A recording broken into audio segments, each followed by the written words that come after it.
Welcome back to History Class with Dr. W. In our previous lecture, we talked about Native Americans on the eve of discovery of the New World by Europeans.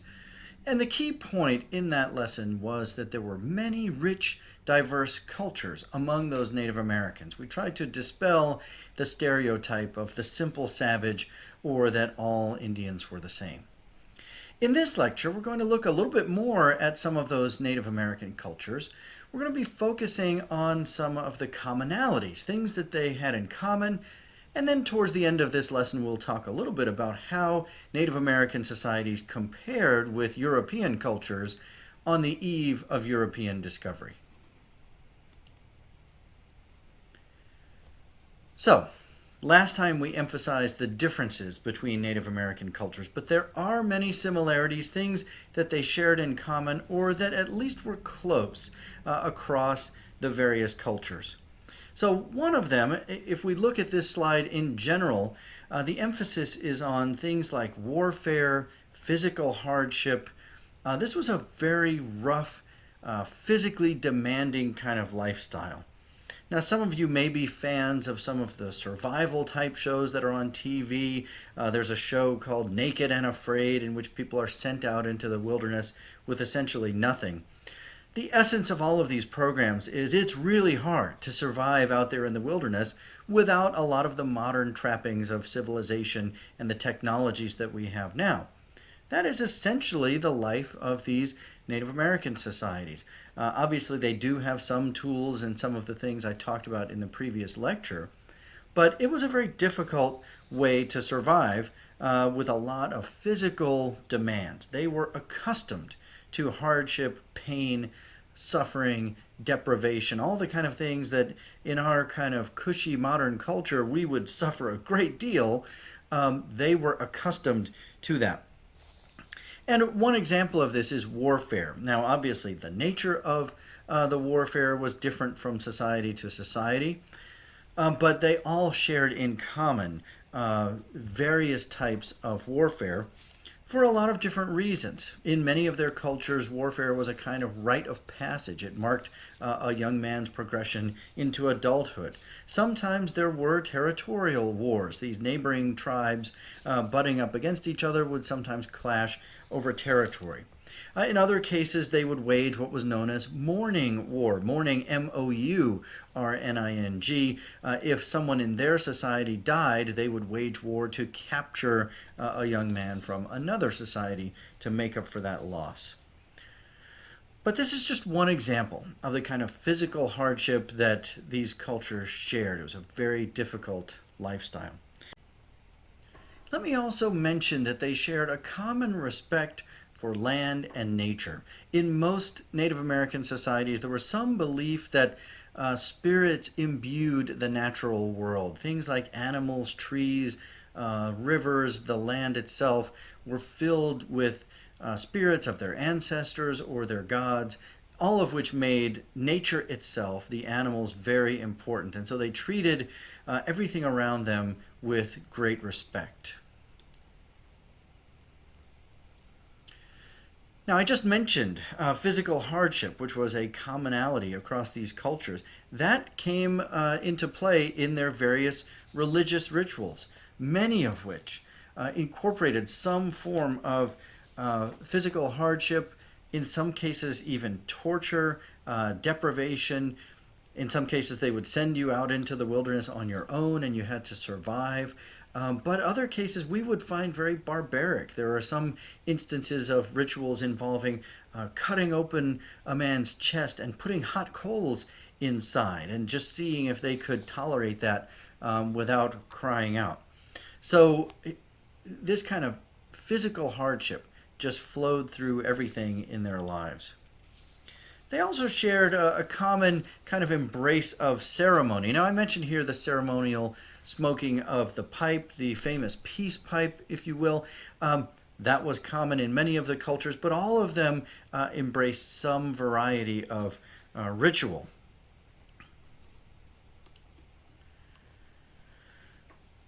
Also very important and common across these Native American cultures was the significance of family and kinship. when you're living through a kind of period of hardship, those around you become very important. You lean on your family, you lean on your kinship networks, and so there were a lot of customs and traditions that involved respecting your elders, but everyone in the family kind of had their role and their place, and family and kinship was very important.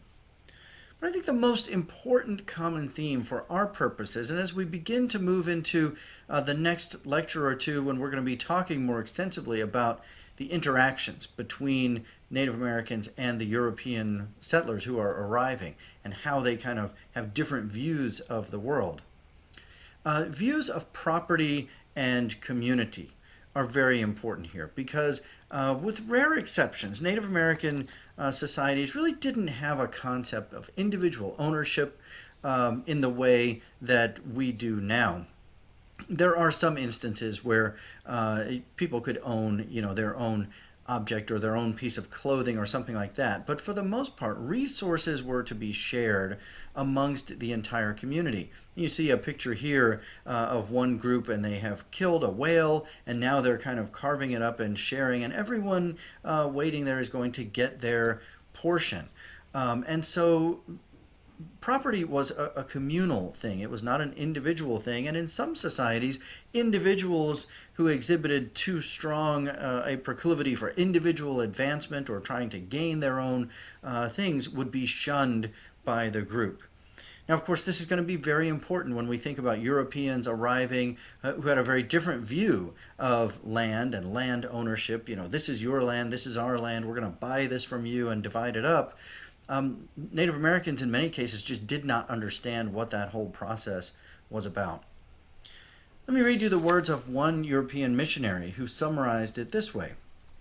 He said, "Whatever liveth on the land, whatsoever groweth out of the earth, and all that is in the rivers and the waters, was given jointly to all, and every one is entitled to his share." That's the Native American view of ownership.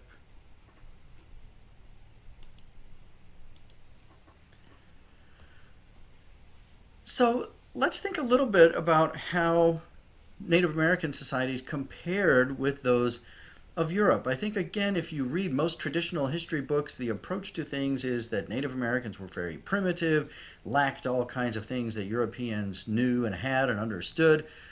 The reality, I think, is quite a bit more gray than that. It's not simple black and white. Native American societies were not so primitive compared to the state of things in Europe, and I think we have to bear in mind that in many ways European culture and civilization, which was just kind of evolving out of what was traditionally called the Dark Ages, a period where much of what humans understood about science and the universe had sort of been forgotten or overlooked.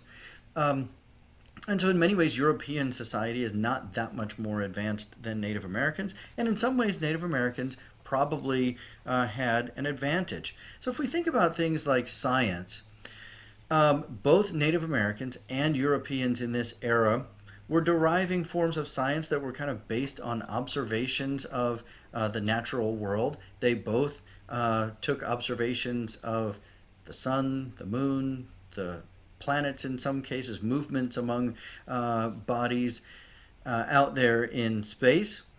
And so they both kind of drew conclusions about the nature of the world and the universe based on that. This is the era when European science was kind of rooted in the four humors, and some of you may be familiar with this, where land kind of settles to the bottom and then the air rises into the ether and so on.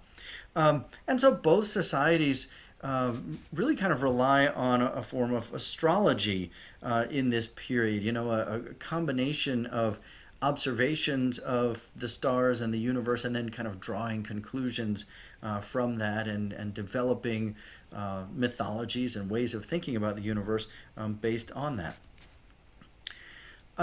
Both societies are kind of developing variations on understanding mathematics. Many Native American societies didn't have much understanding of that, but others did. And one of the most sophisticated, really, in the world at that time was the Incan way of thinking about math, which you can see in the picture here, which is known as a quipu. Quipu, a series of strings of varying length and then knots tied into the strings at varying points along the way. And Incan civilization could draw pretty sophisticated mathematical conclusions based on that kind of system. It's really not that much less advanced than what Europeans were doing at the same time. I mentioned in the previous lecture that some Native American societies had very sophisticated calendars and understandings of the progression of time and the sort of the seasons and the calendar year. And then Native Americans were famously more advanced than Europeans in some ways in terms of farming techniques. Recall the stories of Native Americans assisting Europeans and teaching them how to raise crops and grow crops after European arrival in the New World. And we'll look at just a couple of pictures here illustrating that. In the picture on this screen, you see a number of different kind of farming techniques implemented, clearing the land and spacing out crops in certain ways. In the picture here, again, you see an even better example of that. Crops are spread out in a very well-organized way. Native Americans in some cultures demonstrated a greater understanding of things like rotation of crops and not growing the same things over and over on the same plot of land, even better than the Europeans did. And then in terms of hunting, while we might view some of their methods as primitive in the sense that they didn't have guns or advanced weapons at that time, but they used other pretty sophisticated methods to capture their game. In the picture you see here, they're driving wild boar, driving them into a series of nets. In other instances, they would drive game over a cliff and gather it up at the bottom and things like that. So they were not so unsophisticated in their hunting methods. And finally, in medicine, and here again, we might view some of their methods as quote-unquote primitive, but bear in mind that for Europeans of this era, this was an era when they would engage in bleeding. They would cut people open to let the sort of bad spirits flow out of their blood. They would use leeches and things like that.